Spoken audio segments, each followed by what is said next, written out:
یہ واضح قرآن ہے، میرے رب کا فرمان ہے۔ میں پہلے کہہ چکا کہ دنیا ادھر سے ادھر ہو سکتی ہے، میرے رب کے ایک لفظ، ایک حرف، ایک زبر زیر میں بھی کوئی تبدیلی نہیں آ سکتی۔ وقالت الیہود ید اللہ مغلولہ، یہود نے کہا کہ اللہ کا ہاتھ بندھا ہوا ہے، معاذ اللہ ثم معاذ اللہ، کہ اللہ تو بخیل ہے، نقل کفر کفر نباشد۔ یہ یہودیوں نے اللہ کی توہین اور بے ادبی کی۔ اب جب یہود نے پروردگار عالم کے بارے میں یہ جملہ کہا تو پھر آگے سے پروردگار عالم کا جواب سنیے۔ میرا رب فرماتا ہے غلت ایدیہم، میرا رب فرماتا ہے غلت ایدیہم، کہ اللہ کا ہاتھ نہیں، ہاتھ تو ان کے بندے ہوئے ہیں۔ بل یداہ مبسوطتان، اللہ فرماتا اللہ کے تو دونوں ہاتھ، جیسے اس کی شان ہے۔ یہ صرف سمجھانے کے لیے دو ہاتھوں کا ذکر کیا گیا۔ بل یداہ مبسوطتان، اللہ کے تو دونوں ہاتھ کشادہ ہیں، وہ تو جس کو چاہے جتنا چاہے عطا کر دیتا ہے۔ ينفق کیف یشاء، میرا رب جیسے چاہتا ہے خرچ کرتا ہے، میرا رب جیسے چاہتا ہے خرچ کرتا ہے۔ یہ جملہ اللہ رب العالمین کی توہین پر مشتمل جو یہود نے کہا تھا، اور پھر ان کے جواب میں نرم رویہ نہیں رکھا گیا کہ آج ہمارے حضرات جو کہتے ہیں نہیں نہیں وہ بھی ٹھیک ہیں، ہم بھی ٹھیک ہیں، وہ بھی بڑے نیک کام کرتے ہیں، ہم بھی بڑے نیک کام کرتے ہیں، ایسا تو نہیں ہے۔ اگر ان کے بارے میں نرم رویہ ہی رکھنا تھا تو میرا رب قرآن میں نرم رویہ اختیار کرتا۔ اگر معاذ اللہ ثم معاذ اللہ رسول اللہ صلی اللہ علیہ وسلم نے یہود ہی کو خوش کرنا تھا تو پھر خیبر سے یہودیوں کو نکالا کیوں گیا؟ اور آپ سارے ہی صاحب عقل ہیں، سوشل میڈیا، پرنٹ میڈیا، سب کچھ آپ دیکھتے ہیں۔ ابھی چند دن پہلے احتجاج کرنے والی خواتین نے کسی ایک ملک کے اندر، یہودی خاتون تھی، ایک پلے کارڈ اٹھایا ہوا تھا اور اس کے اوپر کیا تحریر درج تھی کہ خیبر تمہاری آخری فتح تھی، خیبر تمہاری آخری فتح تھی، بس وہ آخری چانس تھا تمہارے پاس، اب اس کے علاوہ تم یہودیوں کے ساتھ جنگ کر کے تو فتح نہیں حاصل کر سکتے۔ ان کے نظریات، ان کے ذہن، وہ اپنے بچے کو یہ بات سکھا رہے ہیں مسلمان تمہارا دشمن ہے۔ اور میرا مسلمان اپنے بچے کو کیا سکھا رہا ہے؟ نبی علیہ الصلوۃ والسلام کی تعلیمات پر، آپ کی سیرت مبارکہ پر مشتمل اسباق اپنے ہی نصاب سے نکال کر تو غیروں کے طریقوں کو اپنے نصابوں کے اندر داخل کر رہے ہیں۔ یہ مسلمان کی شان تو نہیں، یہ مسلمان کا انداز زندگی تو نہیں کہ ان کا بچہ جانتا ہے کہ خیبر سے ہمیں مسلمانوں نے نکالا تھا۔ اور آپ جانتے ہیں خیبر سے یہودیوں کو کس نے نکالا تھا؟ خود رسول اللہ صلی اللہ علیہ وسلم نے نکالا تھا۔ صحابہ کرام رضوان اللہ علیہم اجمعین رسول اللہ صلی اللہ علیہ وسلم کے ساتھ بنفس نفیس غزوہ خیبر میں موجود تھے، اور جناب مولا علی شیر خدا کا وہ مشہور زمانہ بھی خیبر ہی کا ہے کہ جس میں آپ نے وہ دروازہ اٹھا کے تو پھر اکھیڑ دیا تھا اور اس کو اٹھا کے پھینک دیا تھا۔ یہود تو اس حد تک اپنی تاریخ سے واقفیت رکھتے ہیں، اور وہ اسی انتقام کے نتیجے میں آج پوری دنیا پر سب سے بڑھ کر ظالم کون ہے؟ غیر مسلم ظالم ہے۔ امریکہ نے افغانستان کی اینٹ سے اینٹ بجا دی، پھر بھی وہ انسانیت دوست ہے۔ کیا ہم نے افغانستان پر حملے کیے؟ کیا مسلمانوں نے فلسطین کی آج ایک ہفتہ سے اینٹ بجائی ہوئی ہے؟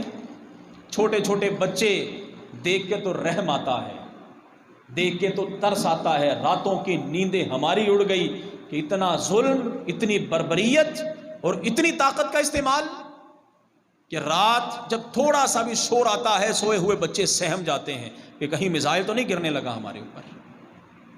چند لمحے پہلے چلتی پھرتی بہترین زندگی گزارنے والے حضرات پر قیامت ڈھا دی گئی، اور مجال ہے امت مسلمہ میں سے کوئی فرد بولا ہو، مجال ہے کوئی بھی حاکم وقت، صرف مذمت تک سارے ہی موجود ہیں۔ ایک بڑا خوبصورت جملہ کسی نے کہا تھا، ایک مسجد تھی، مسجد کے اندر آ کر گاؤں کا نمبردار جھاڑو اس نے ہاتھ میں پکڑی اور مسجد میں جھاڑو لگا رہا ہے، صفائی کر رہا ہے۔ امام صاحب بھی آ گئے، امام صاحب نے نمبردار چیئرمین کے ہاتھ سے وہ جھاڑو لے کے تو کہا جناب یہ آپ کا کام نہیں، یہ آپ کیا کر رہے ہیں؟ کہنے لگا جناب میں نے سنا تھا مسجد میں جھاڑو دینے سے اور صفائی کرنے سے بڑا ثواب ملتا ہے۔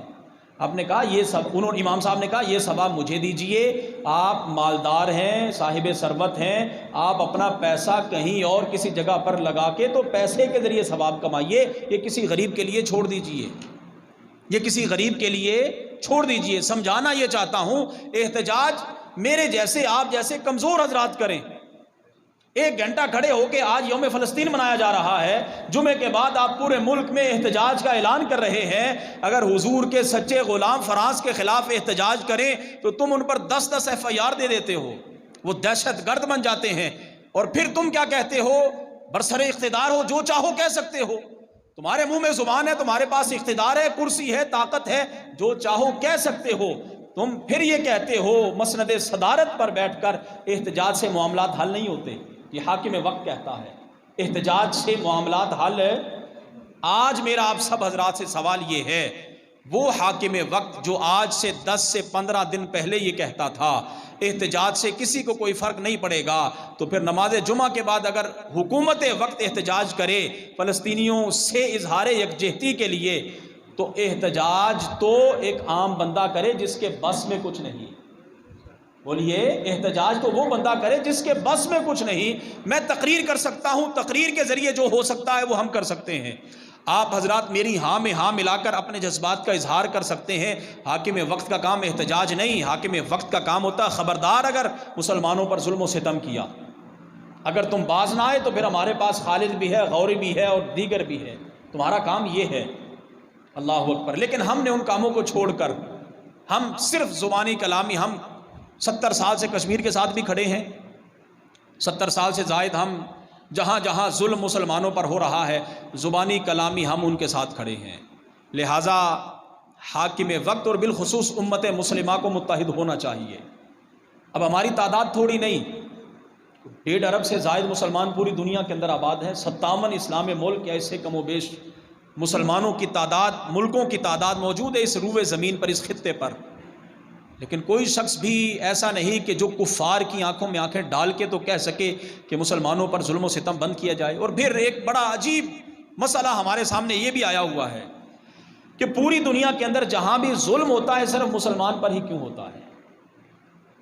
آپ دیکھ لیجئے، کشمیر میں دیکھ لیں، ہندوستان کے اندر دیکھ لیں، فلسطین میں دیکھ لیں، چیچنیا بوسنیا کے اندر آپ دیکھ لیں، جہاں جہاں روئے زمین پر ظلم ہو صرف مسلمان ہی اس کا شکار کیوں ہے؟ اور ظالم کو ظالم کہنے والا بھی کوئی نہیں۔ مسلمان ظلم کا شکار ہونے کے باوجود پھر بھی مسلمان ہی ظالم کیوں بنتا ہے؟ اس لیے کہ ہم بے حس ہو چکے ہیں، ہماری غیرت ہی ختم ہو چکی ہے، نہ ہمیں کسی دوسرے مسلمان کا احساس رہا، نہ ہمیں پرواہ رہی، نہ ہمیں یہ احساس رہا کہ ہماری ذمہ داریاں کیا تھیں۔ آپ اپنا سب کچھ بھی اگر یہود و نصارہ کو خوش کرنے کے لیے خرچ کر دیں، اپنا سب کچھ برباد کر دیں، قرآن کہہ رہا ہے کہ وہ تمہارے دوست۔ اور آج ہم نے مسلمان ملکوں کو چھوڑ کر دوسروں کو جو اپنا یار بنایا، اس حوالے سے بھی میرا رب واضح فرماتا ہے، یا ایھا الذین آمنوا لا تتخذوا اليہود والنصارى اولیاء، اے ایمان والو یہود و نصارہ کو اپنا دوست نہ بناؤ۔ قرآن کی واضح نصیں ہمارے سامنے، واضح آیات موجود ہیں۔ چلیں تفسیر کے اندر اور آگے تشریح کے اندر آپ کہہ سکتے ہیں جناب کو گڑبڑ ہو گئی۔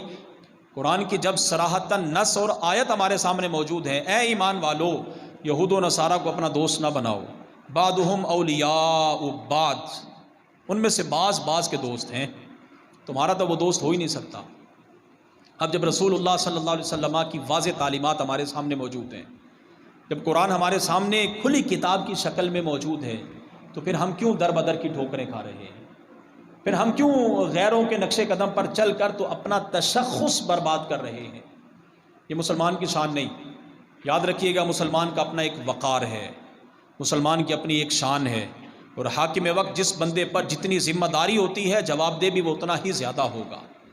ایک اکیلا شخص ہے، وہ اپنی اکیلی جان کا حساب دے گا۔ ایک بندہ 2 شخصوں پر نگہبان ہے، وہ 2 کا حساب دے گا۔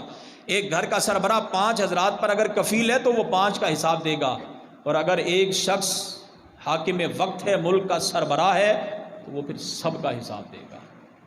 اور یہ باتیں صرف سننے اور سنانے کے لیے نہیں، کہ جناب سیدنا حضرت فاروق اعظم رضی اللہ تعالی عنہ کا واضح فرمانے علی شان ہے کہ اگر فرات کے کنارے بکری کا یا کتے کا ایک بچہ بھی پیاس سے مر گیا تو عمر اس کا بھی جواب دہ ہوگا۔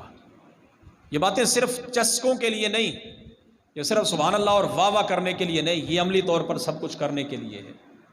یہ ہمارے حکمرانوں نے جب حضرت سیدنا صدیق اکبر رضی اللہ تعالیٰ عنہ حاکم وقت رہے ہیں، 2 سے 2.5 سال آپ نے خلافت کی ذمہ داریاں نبھائی ہیں، جب وصال ہونے لگا تو پھر کچھ بھی نہیں تھا، اور دنیا سے جانے سے پہلے وصیت کر گئے تھے کہ یہ جو میرے پاس چادریں ہیں بس انہی پرانی چادروں کے اندر ہی کفن دے دینا، نئی چادر کی ضرورت بھی نہیں ہے۔ اللہ اکبر۔ حضرت فاروق اعظم رضی اللہ تعالیٰ عنہ کو جب اس ساری صورتحال کا علم ہوا تو آپ نے پھر مشہور زمانہ ایک جملہ ارشاد فرمایا تھا کہ اے ابو بکر، تم اپنے سے بعد میں آنے والوں کو مشکلات کے اندر ڈال گئے ہو۔ جس انداز میں حضرت صدیق اکبر رضی اللہ تعالیٰ عنہ نے مسند خلافت پر تشریف فرما ہو کر زندگی گزاری، پھر اب اس سے بڑھ کر ہمارے لیے مشعل راہ کوئی نہیں۔ آپ کی زوجہ محترمہ نے آپ نے ایک مرتبہ اپنی ایک خواہش کا اظہار کیا تھا کہ میٹھا کھانے کو دل چاہتا ہے، میٹھا کھانے کو دل چاہتا ہے۔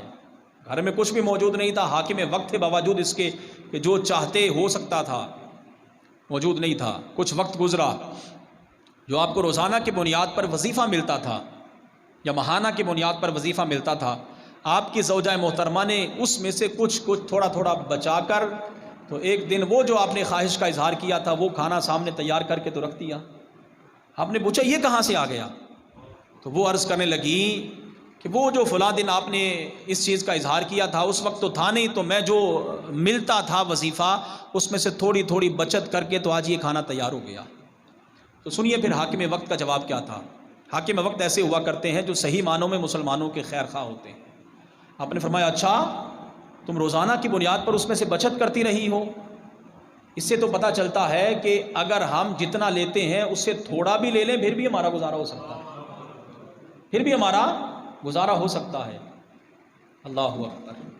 اور یہاں اپنا مال تو اپنا رہا، دوسروں کے مالوں پر اس انداز میں قبضہ کیا جاتا ہے جس طرح یہ بھی فی سبیل اللہ اور اللہ واسطے کا مال ہے، جو آیا ہڑپ ہو گیا۔ یہ بات یاد رہے کہ ہم نے حساب تو دینا ہے، لیکن ہم آج سارے حساب و کتاب کو بھولے پڑے ہیں۔ ہم کہتے ہیں بس زندگی ہے، جب مریں گے تو پھر دیکھی جائے گی، جب مریں گے پھر دیکھی نہیں جائے گی، پھر معاملہ بڑا سخت ہو جائے گا۔ لہٰذا آج ہم میں سے ہر شخص اپنے آپ کو درست کر لے، آج اتنا کر لیں جتنے کا حساب دے سکتے ہیں اور جتنا برداشت کر سکتے ہیں، وگرنہ پھر آپ جانتے ہیں کہ جب قبر میں ادھر سے ادھر دبایا اور ادھر سے ادھر دبایا تو پھر سب کچھ یاد آ جائے گا، پھر اس وقت کچھ بھی نہیں ہونا۔ اس وقت انسان صرف اور صرف حسرت، امید اور تمنا ہی کر سکتا ہے کاش مجھے چند دن اور مل جائیں۔